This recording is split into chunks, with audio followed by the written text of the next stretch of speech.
ইরাকে কি আপনি নতুন আসছেন? আপনার জন্য এই ভিডিওটা। বড় ভাই হতাশ হবেন না।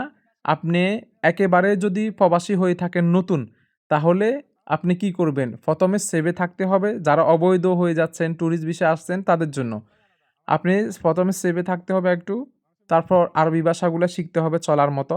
তারপর আপনি মাস শেষে যদি বেতনগুলা পেয়ে যান, একটু কষ্টের কাজ হলেও একবার করবেন। ৫-৬ মাস বা ১.৫ বছর, ১ বছর আপনি লাগিবাজি এক জায়গায় কাজ করেন।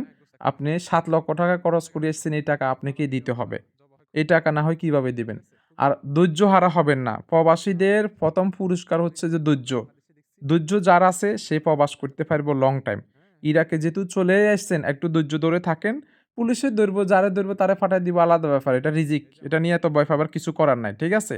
চ্যানেলটি সাবস্ক্রাইব করে দিবেন, ভিডিওটা শেয়ার করে দিবেন অন্যদের উপকার হবার জন্য।